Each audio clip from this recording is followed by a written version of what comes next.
오늘 불참한 교사들 조요한 전도사 앞과 함께 어느 한 장소를 정해가지고 이 말씀을 같이 한번 이게 테레비 보듯이 보면 안 되는데 예배하는 자세로 잘 이 말씀을 상고하는 그런 행사를 꼭 하기 바랍니다. 네.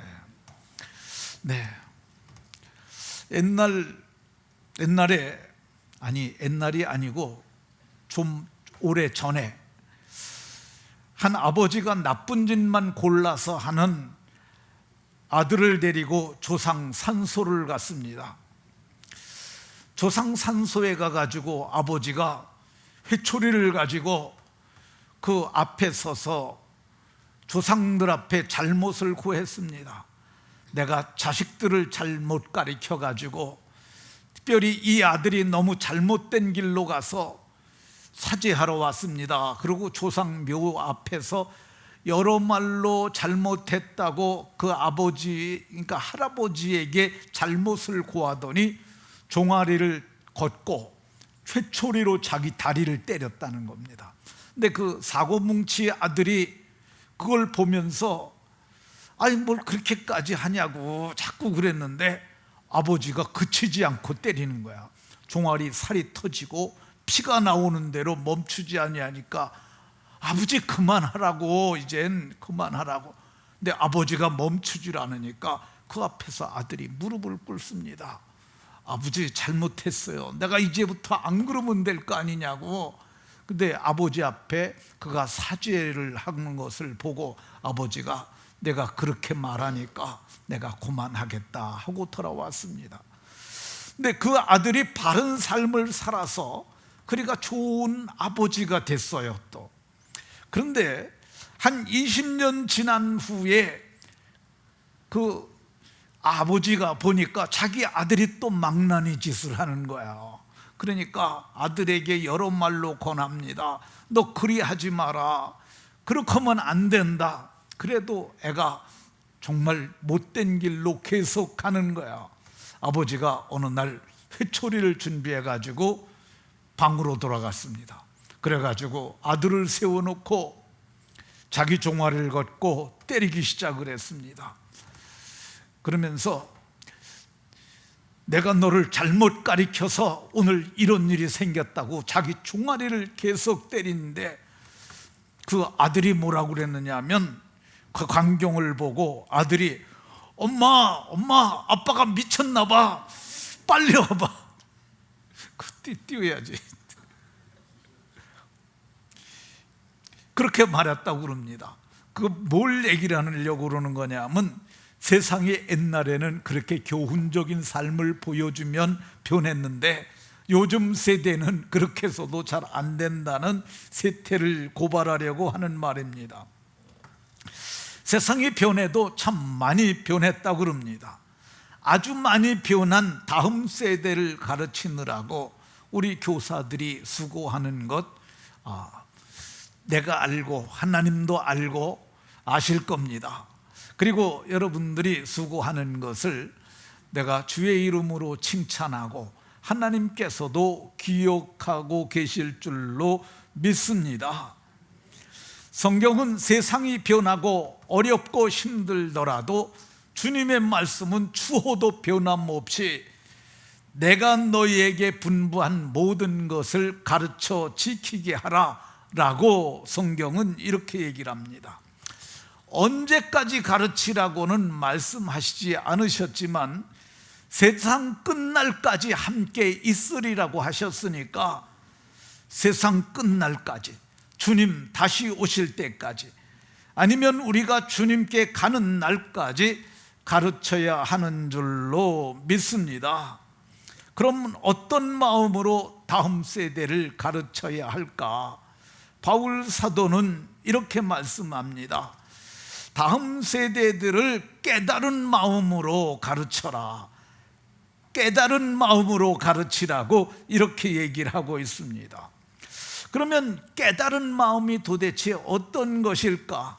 깨달은 마음, 깨닫는다는 것이 도대체 뭘 의미하는 걸까? 깨닫을 때의 사람들의 표현이 이러는 겁니다. 아, 그렇구나, 아, 그거구나, 이거 깨닫는 표현이라고 할 것입니다. 세상 사람들도 사물의 원리를 깨닫습니다. 우리가 사용하고 있는 달력, 우리가 양력과 음력을 사용하고 있습니다. 음력은 우리 조상들이 만들어서 사용하던 거죠.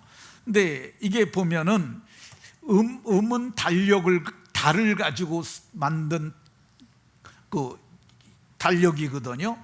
근데 이것도 굉장히 원리적으로 보게 되면 기묘한 원리들이 다 들어있어요. 그리고 그 달력의 음력에 기록된 절기를 따라서 작물을 재배하는 것이 수천 년이 지났음에도 불구하고 지금도 맞습니다. 언제는 뭘 해야 돼? 노인들이 얘기를 하잖아요. 그런 것들도 그들이 깨달은 것들이에요. 사람의 몸의 원리도 우리가 살면서 깨닫습니까? 알통이 생기려면 어떻게 해야 하는지 알통이 나와본 사람들은 알아요. 제가 한 7년쯤 전에 매일 요 옆에 있는 산을 올라갔던 적이 있어요. 한 4달 정도 다녔던 것 같아요. 근데 산을 올라가다 보면은 거기 놀이기구가 있어요. 운동기구가. 근데 운동기구가 있는데 그 중에 윗몸 일으키는 게 있어요. 그래서 제가 뭐 토요일 주일이나 그런 때는 안 갔지만 꽤 여러 날을 갔거든요. 가면서 가보니까 한 석 달 지나고 윗몸 일으키기를 계속, 많이는 못하고 한 10대 개 정도씩 했는데 어느 날 자다가 이렇게 만지니까 여기 근육이 생겼더라고, 이렇게. 그래서 제가 이야, 이게 저는 저거 있잖아요, 그 육체미 운동하는 사람들이 생기는 게, 야, 이게 이렇게 하니까 이게 생기는, 이거 깨달은 거야. 발견한 거고 깨달은 겁니다. 제가 지금까지 계속을 했으면은 저 정도는 안 됐겠고 이 정도는 됐을 것 같아요. 어쨌든 본문이 말씀하는 것은 이 자연계의 원리나 그런 게 아니고 하나님의 말씀을 깨달은 마음을 얘기를 하고 있어요. 말씀을 깨달은 마음으로 가르치라고 이렇게 얘기를 하고 있습니다. 깨달은 마음의 마음은 어떤 거냐? 가치를 발견한 그런 마음이라고 할 것입니다. 마태복음 13장에 보게 되면 44절에 오늘 우리 복음성가 불렀었잖아요. 그 복음성가인가, 이번에 그 성경학교 주제가인가, 복음성가예요. 뭐 팔고 냉장고 팔아가지고 그 밭을 샀다고 그러잖아요. 근데 자기 소유를 다 팔아 그 밭을 샀느니라, 이거 발견하고 깨달은 거예요. 야, 이거는 다 팔아서 사놓으면 큰 재물이 되겠다 그러니까 모든 걸 다 파는 거잖아요. 그 깨달은 거예요. 제가 예수님을 믿고 제가 천국을 발견한 거죠. 그러니까 믿음으로 구원 얻는 구원의 진리를 깨닫고 제 친구들을 데리고 교회를 갔습니다. 여러 명을 데리고 갔어요. 그때의 마음이 어떤 마음이었느냐 하면은, 어렸을 적에 그때 그 마음이 생각이 났어요. 새둥지를 발견했을 때, 그런 걸 여러분들은 잘 모르실 것 같은데 노장로님은 혹시 아실 것 같기도 합니다. 장로님도 새둥지 맡으러 다니신 적 있으세요? 네, 그러시다고 그러잖아요. 그러니까 우리 어렸을 적에는 종달새 둥지 맡는 건 참 쉬워요. 종달새는 올라갔다 내려와 가지고 그 옆에 둥지인데 거기 내려. 그러니까 먹이를 물고 가서, 먹이 물고 가는 거 보면 다르잖아. 거기 있는데 보면 얼마 안 가서 둥지로 들어가요. 근데 어쨌든 새둥지를 발견하잖아요. 그때 우리는 둥지를 맡았다고 그래요. 그러면은 둥지 맡으면 학교 가서 얘기를 하는 거야. 나 새둥지 맡았다. 뭐 비둘기 둥지, 이제 새둥지 중에는 여러 종류가 있는데 논물병아리도 있어요. 그런 건 좀 희귀해. 논에는 어른들만 다니잖아요. 근데 논물병아리, 종달새, 그리고 할미새는 좀 둥지가 맞기가 쉬워. 어쨌든 그런 걸 맞잖아요. 그러면 애들이 얘기를 해요. 어디 있는지 나 좀 가르쳐 주라고. 그래서 애들 데리고 가서 둥지 보여주고 그런 마음이 좀 들었었어요. 근데 이게 보화를 그러니까 발견하고 자기 소유를 팔아서 그 밭을 산 것처럼 그런 것이 깨달은 마음이라고 생각이 듭니다. 깨달은 마음이 어떤 것이냐? 복음이 귀하다는 것을 깨달은 마음으로 가르치라는 거예요. 복음이 귀하다. 제가 예수님을 믿고 나서 이게 제일 처음에 믿고 나서 느낀 게 뭐냐면 내가 예수를 믿다니. 그러니까 믿으면서도 그런 거야. 내가 예수를 믿다니. 이게 뭐냐면 좋은 의미가 아니에요. 우리 동네 예수 믿는 사람들은 다 시원찮은 사람들만 믿어. 갓난이네가 아주 대표적인 집인데 이 갓난이네가 어떤 집이냐면 우리 동네에서 제일 가난해요. 아주 찢어지게 가난하고 갓난이 엄마는 거기다 간질병 환자야. 그리고 너무너무 그런 사람들이 예수를 믿는데 내가 예수를 믿다니 참 자조적인 거죠. 근데 어느 날 제가 성경을 읽는 중에 복음을 깨달았습니다. 내가 복음을 부끄러워하지 아니하노니. 성경 띄어야지. 내가 복음을 부끄러워하지 아니하노니 이 복음은 믿는 자들에게 구원을 주시는 하나님의 능력이 됨이라. 이걸 깨닫는 순간 복음이 부끄러운 게 아니구나. 근데 내가 여태까지 그걸 예수 믿는 걸 부끄러워했다니 그런 생각이 들었었어요. 그러니까 오늘 성경이 얘기하는 깨달은 마음이 뭐예요? 복음이 귀하다는 것을 깨닫는 마음으로 가르치라고 얘기를 하고 있습니다.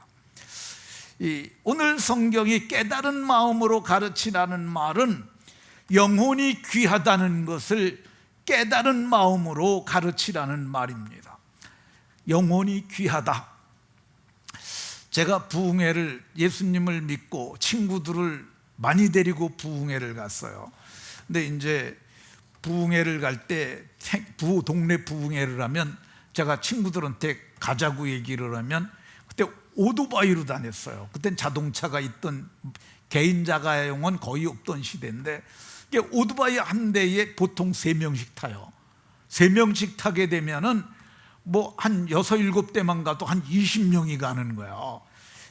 근데 제가 그 친구들을 데리고 부흥회를 갔는데 그때 부흥 강사 목사님이 이런 얘기를 하셨어요. 한 영혼이 천하보다 귀하다.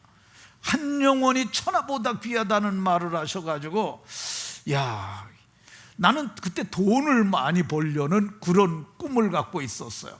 그래서 그래도 좀 부자를 넘어 재벌까지도 돼보고 싶은 그런 마음이 있었어요. 진짜로. 그래갖고 나는 구체적으로 이걸 실행하기 위해서 내가 꿈꿨던 건 뭐냐면 돼지 재벌이에요. 돼지 재벌. 그래서 돼지를 사가지고 그러니까 이제 그 꿈을 실현하기 위해서 적어도 이게 시작을 하는데 일반 잡종 가지고는 안 된다고 생각을 해서 순종 2마리를 샀어요. 암놈, 순종. 그게 옛날에 돼지 한 마리 5만 원일 때 50만 원씩 주고 그걸 산 거예요. 그래가지고 순종을 키워가지고 2마리를 종부를 해서 거기서 나오는 것을 F1이라고 그래요. F1을 잘 기르면은 사료 효율이 아주 높기 때문에 그래서 그걸 하려고 그랬는데 그래서 어떻게 하려고 그랬느냐? 돼지는 기하급수적으로 번식을 해요. 그러니까 1년에 2배 정도 새끼를 낳는데 한 번에 15마리 정도씩 낳아.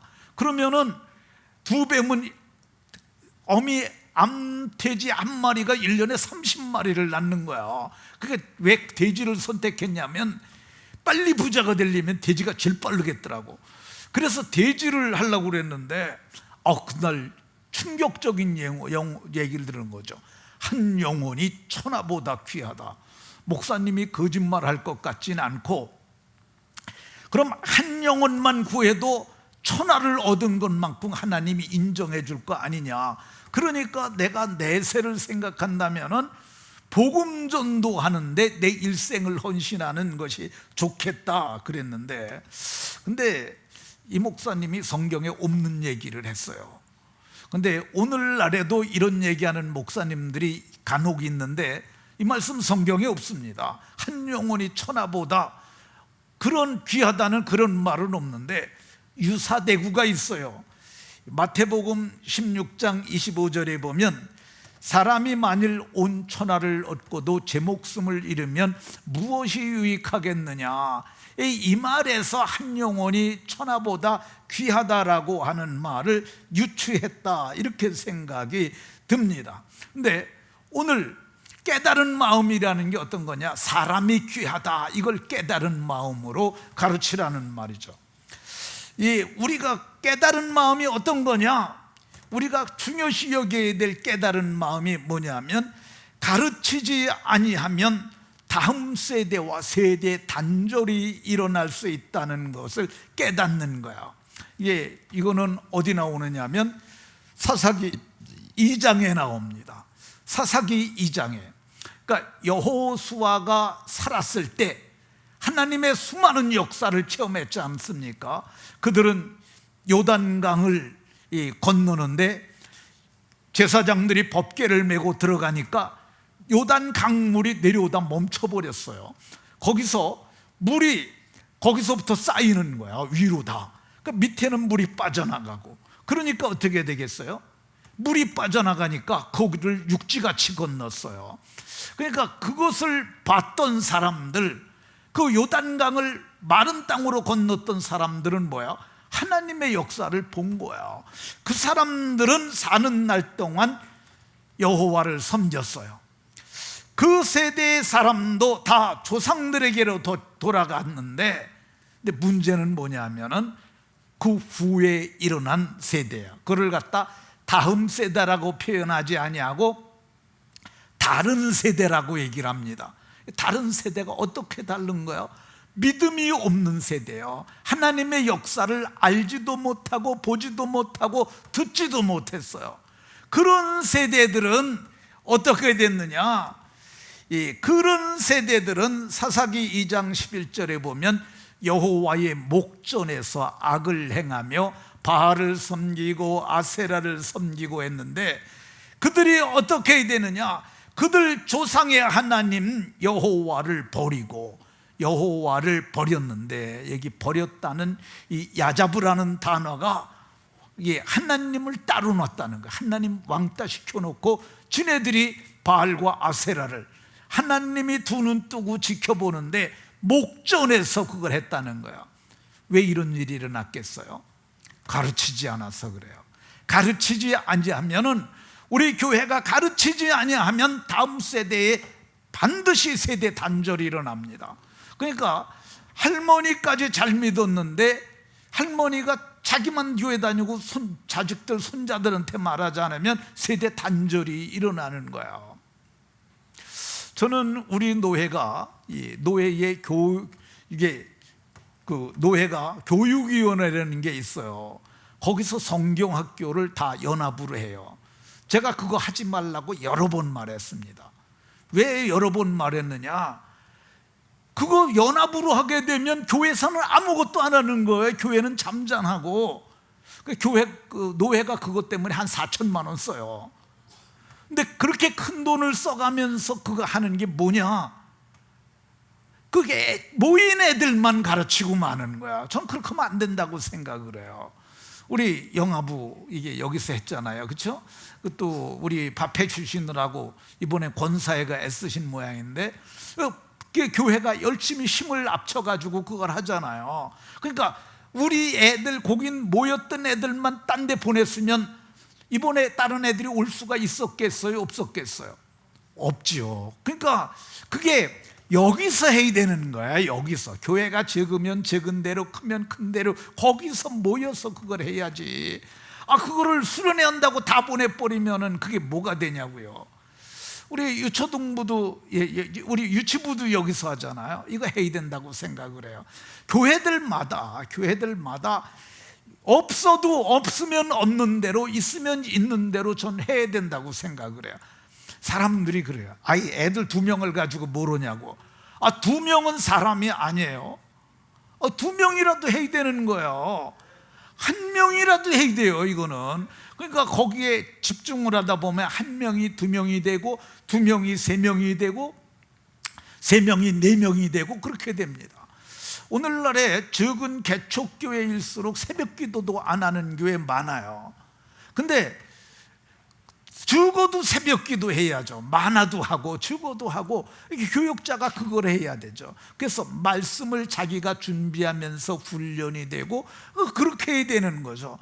우리가 알아야 될 게 뭐냐면, 깨달아야 될 게 하나가 뭐냐면은, 이거 가르치지 않으면은 세대 단절이 일어난다는 것.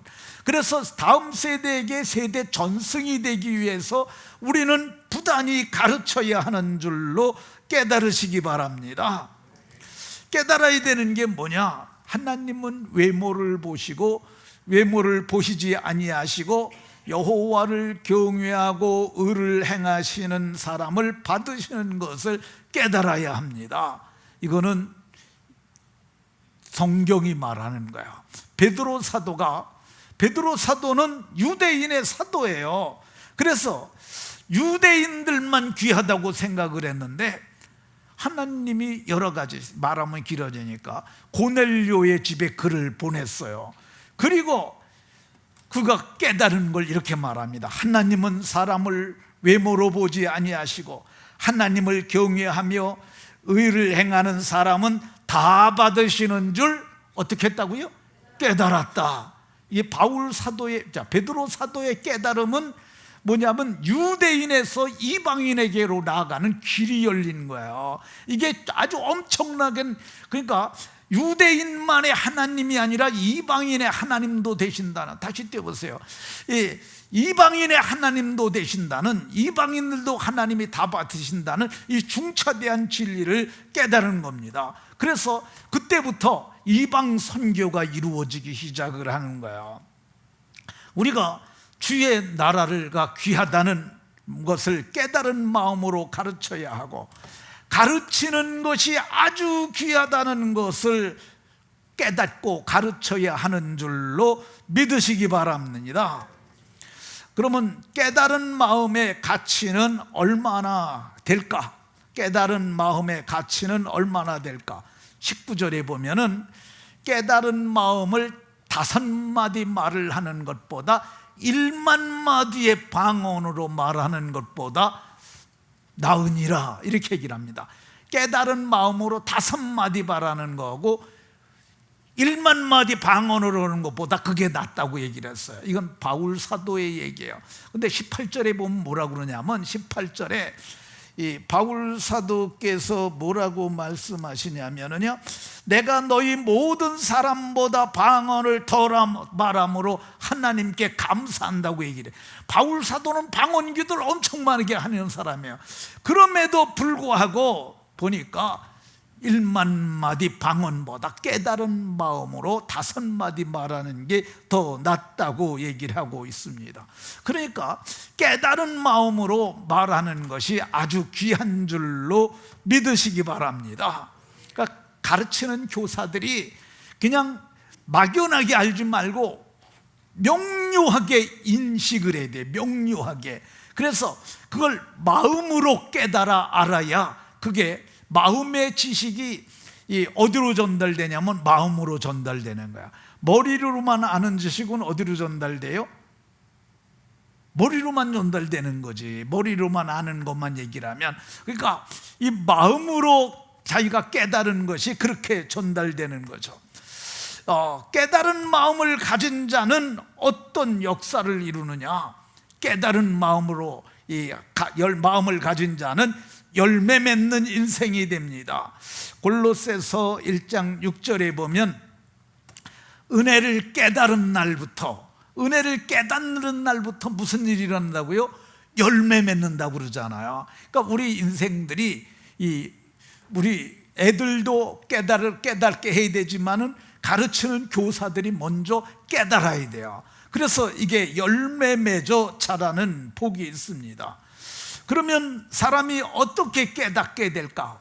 우리가 깨닫게 되는 방편이 성경에 나와 있는데, 다니엘서 9장 2절에 보면 다니엘이 깨닫습니다. 선지자 예레미야에게 알려주신 그 연수를 깨달았나니, 그 연수가 몇 년이에요? 70년. 그러니까 바벨론으로 잡혀간 지 70년 만에 돌아오리라 하시는 것을 깨달았어요.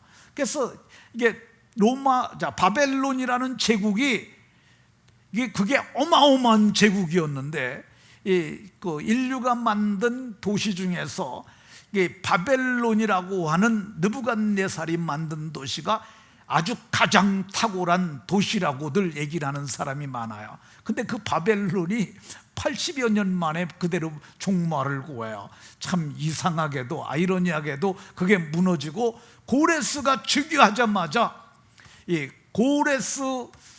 고레스가 이제 그 고레스 칙령이라는 걸 발표하는데, 그것이 오늘날의 고고학자들이 발견을 했는데, 그게 고레스 원통이라는 것이 있어요. 이렇게. 근데 고레스 원통이라고 그러지 않고 세속학에서는 키루스 원통이라고 그러는데, 이렇게 생겼어요, 원통. 근데 거기가 고레스가 발표한 칙령이 거기 들어있어요. 근데 유대인들에게 그 땅으로 돌아가게 하는 거죠. 어떻게 발견했습니까? 2절 다시 한번 띄워보세요. 2절에 보면은 다니엘이 책을 통하여 깨달았다고 말씀하고 있어요. 깨닫는 방편이 뭐냐? 책을 통해서 깨달을 수 있습니다. 성경책을 통해서. 그리고 공과책을 통해서도 여러분들이 깨달을 수 있어요. 그러니까 대충 알지 말고, 막연하게 알지 말고, 한번 따라 합시다. 확연하게 깨달아 알자. 그래야 여러분들이 확연하게 깨달은 것을 애들이 마음으로 깨달아 알도록 그걸 전달할 수 있는 거예요. 어떻게 우리가 이거를 깨달을 수 있느냐? 성경의 말씀을 삶의 경험을 통해서 더욱 깨달을 수 있어요. 로마서 3장 20절을 보면은, 자, 같이 한번 읽어봅니다. 시작.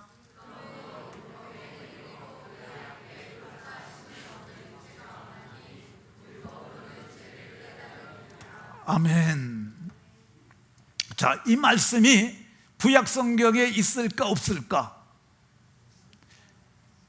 명료하게 이렇게 이게 논문 검증하시는 한 방법으로 검증해도 저 말씀은 없어요. 저건 뭐예요? 바울 사도가 율법에 익숙한 학자로서 율법을 알고 예수를 믿고 나서 깨달은 거야.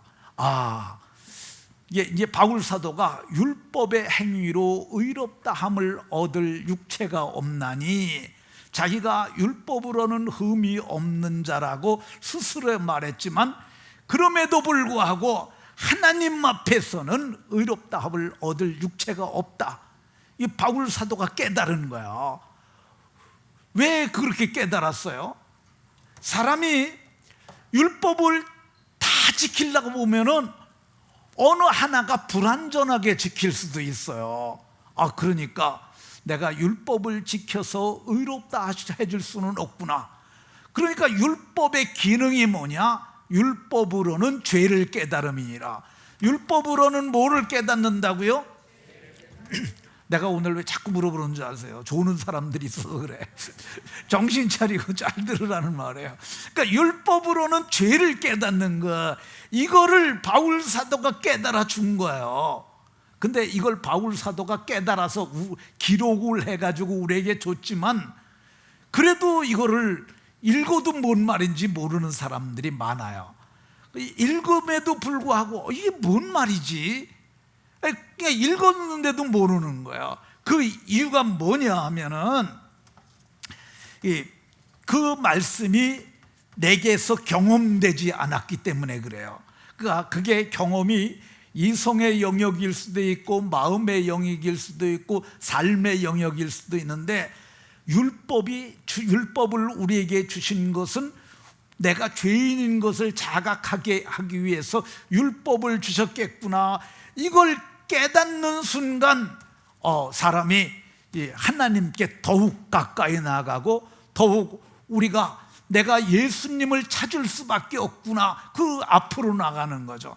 그러니까 신앙이 조금 더 나가게 하려면 어떻게 되느냐, 내가 죄인인 걸 깨달아야 되는데 죄인인 걸 깨닫게 하는 것은 율법이 하는 것이라는 것을 우리는, 바울 사도는 구약 성경과 실제로 만난 그리스도를 통해서 깨달았는데, 우린 바울 사도가 성령의 조명으로 깨달은 진리를 읽고 확인함으로 우리도 깨닫게 됩니다.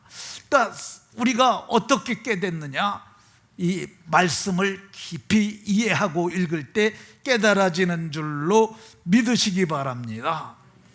어떻게 깨달아지느냐, 엠마오로 내려가는 두 명의 제자들은 예수님께서 성경을 풀어주실 때 마음이 속에서 뜨거워졌다고 얘기를 합니다. 성경을 풀어주실 때, 이 성경을 풀어주는 것을 요즘 용어로 강론이라고 합니다. 강론, 각자가 아니라 강론, 강 같은 평할 때 강론입니다. 강론. 그러니까 지금 제가 성경을 풀어서 얘기를 하는 거죠. 이것이 강론이라 할 수 있는데, 그러니까 성경을 풀어주실 때 우리가 깨달아질 수 있어요. 여기서는 마음이 뜨겁다는 표현이 깨달아졌다는 그런 의미와 유사 개념이에요. 그러니까 우리가 말씀을 풀어주실 때 말씀을 깨달을 수 있습니다. 이 말씀을 깨달은 사람들이 어디서 가르쳐야 할까? 어디서 가르쳐야 되겠습니까? 가정에서 먼저 가르쳐야 합니다. 이게 가정에서 신앙 전승이 일어나야 돼요. 그러니까 가정에서 아버지, 어머니들이 먼저 신앙의 모본을 보여서 그 신앙의 뿌리가 잘 내리도록 자녀 세대에게 그걸 해야 합니다. 우리 교회에 그런 가정, 이제 여러 가정이 생겨났어요. 우리 고용환 장로 가정, 문용순 장로님 가정, 우리 윤경희 집사님 가정, 그리고 우리 장주희 집사님 가정 등등해서 가정의 신앙이 전승이 되어지는 그런 가정들이 있는데, 이거 가정에서 어미 아비가 잘 가르치는 거예요. 이거를 어디서 가르칠 수 있느냐? 담임 목사가 대구로 교회에서, 그리고 교회의 소그룹에서, 그리고 주일학교에서 가르쳐야 합니다. 어떻게 가르쳐야 되느냐? 잘 가르쳐야 합니다. 졸지 말고 잘 가르쳐야 합니다. 어떤 전도사님이 결혼을 했다고 그럽니다. 근데 그 신부가 가방에 이런 상자 하나를 갖고 왔어요. 그래서 이게 뭐냐고 그랬더니 열어보시면 안 된다고. 그래서 안 열어봤어요. 근데 한 20년을 같이 살았어. 근데 어느 날 그 상자를 또 발견을 한 거야. 그래서 열어볼까 하다가 그 아내에게 묻습니다. 여보, 이 안에 뭐 들어봤든지 내가 열어봐도 되냐 그랬더니 안 된다고 그래요. 그러지 말고 좀 가르쳐줘라. 20년 전부터 내가 궁금했는데 지금 너무너무 궁금하다 그랬더니 알았다고. 근데 실망하지는 말라고. 그래서 열었어요. 그랬더니 거기 계란 3개가 들었어. 그리고 현금이 200만 원이 들어있는 거야. 그래서 이게 뭐냐 그랬더니, 당신이 설교를 하다가 하는데 내가 줄 때마다 계란을 하나씩 사다 넣은 거라고. 그럼 내가 3번밖에 설교를 졸게 안 했냐 그랬더니 200만 원이 거기 더 있는 거야. 그러니까 200만 원은 뭐냐고 그랬더니 계란 판 돈이라고. 그 200만 원어치 계란을 졸 때마다 사갖고 마가지고 200만 원을 파는 게 200만 원이나 됐으니까 얼마나 많이 졸었겠습니까? 어쨌든 잘 가르쳐야 합니다. 깨달은 마음으로 누구를 가르쳐야 하느냐? 성경은 남을 가르치라고 얘기를 하고, 또 우리 같이 신앙생활하는 사람들, 성경은 남을 가르치라고 그러고, 또 뭐라고 얘기를 하느냐? 깨달은 마음으로 늦게 태어난 다음 세대들을 가르칠 수 있습니다. 무엇을 가르쳐야 할까? 시간이 오늘 다른 시간은 많이 지나가서 간단하게 하고 마치겠습니다. 하나님이 우리를 사랑하신다는 것, 이거 가르쳐야 합니다. 하나님이 세상을 이처럼 사랑하사 독생자를 주셨으니 이는 그를 믿는 자마다 멸망하지 않고 영생을 얻게 하시려는 하나님의 구속 경륜을 가르쳐야 돼요. 이거를 이 성경은 깨달은 마음으로 가르치라고 얘기를 합니다. 뭘 가르쳐야 되느냐? 예수님이 우리를 사랑하셨다는 것, 그리스도께서 우리를 위하여 죽으심으로 하나님께서 우리에게 대한 자기 사랑을 확실히 증거하신 것, 이거 가르쳐야 합니다. 우리가 무엇을 가르쳐야 되느냐? 예수님이 마태복음 22장에서 첫 번째 마음을 다하고 뜻을 다하여 주 너의 하나님 사랑하라 하신 것 가르쳐야 하고요, 내 이웃을 내 몸과 같이 하라 하신 것, 이것이 율법과 선지자의 강령이라고 하신 것, 이거 가르쳐야 합니다. 그리고 뭘 가르쳐야 되느냐? 자녀 교육을 명문학교 보내는 것이 중요한 것이 아니라 성령 받게 해야 된다는 것, 이것이 귀하다는 걸 가르쳐야 합니다. 저는 이 얘기를 참으로 많이 했습니다. 근데 자녀 교육은요, 애들이 성령 받으면 그것으로 부모의 역할은 끝났다고 봐도 틀리지 않습니다. 우리 저기 은혜 전도사가 있는데, 제가 요쪽에 앉아있다 금요기도회 때 중학교 2학년 때인지 3학년 때인지 성령 체험을 했습니다. 그리고 우리는 그냥 내버려 뒀는데 잘 자란 거예요, 지가. 근데 지가 잘 자란 것 같지만은 또 성경은 자라게 하신 이는 하나님이시라고 말합니다. 근데 그거 중요해요. 우리 큰 딸아이가 지금 미국 가서 잘 살고 있습니다. 걔는 미국의 3% 안에 들어가는 그런 삶을 살고 있어요. 왜 3%라고 그러냐면은 미국의 그 청교도가 3%라고 그래요. 근데 미국의 그 청교도들의 기도실이 불이 꺼지지 아니하면 미국은 소망이 있다고 그럽니다. 근데 청교도한테 씻갔으니까 미국의 3%에 들어간 거죠.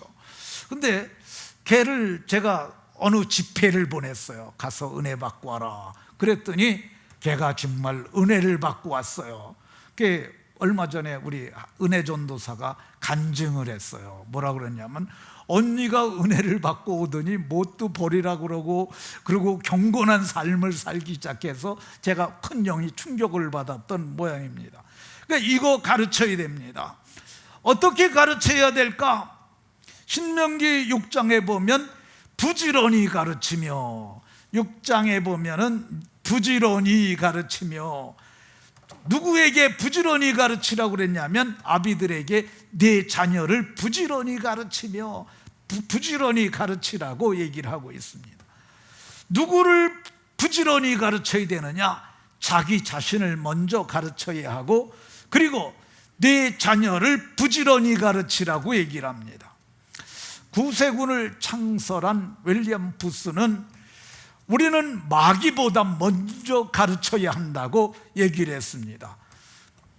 마귀가 죄를 가르치기 전에 먼저 하나님을 가르쳐야 한다는데 이 말씀이 맞다고 생각합니다.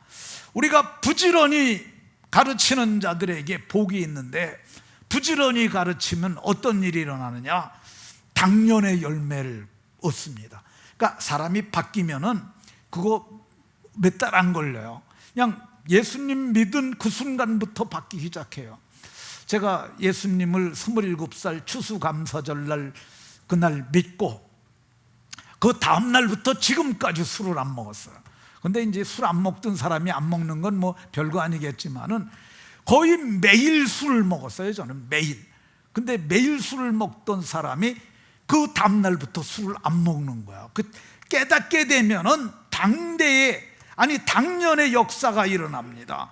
부지런히 가르치게 되면은 당대의 역사가 일어나고, 그리고 나중에 세상에서도 잘 되고 땅에서 잘 될 뿐만 아니라 하나님 앞에 칭찬과 영광과 존귀를 얻게 될 것입니다. 모두가 정말 깨달은 마음으로 가르쳐서 우리 세대를 부흥케 하고 우리의 다음 세대를 더 부흥케 하는 은혜가 모두에게 있으시기를 예수 그리스도의 이름으로 축원합니다. 하나님, 오늘도 말씀을 통해서 주의 법을 알게 하시니 감사드립니다. 깨달은 마음으로 잘 가르쳐서 다음 세대 또 하나님의 나라를 흥왕케 하는 의의 일꾼들이 다 되게 하여 주옵소서. 예수 그리스도의 이름으로 기도하옵나이다. 아멘.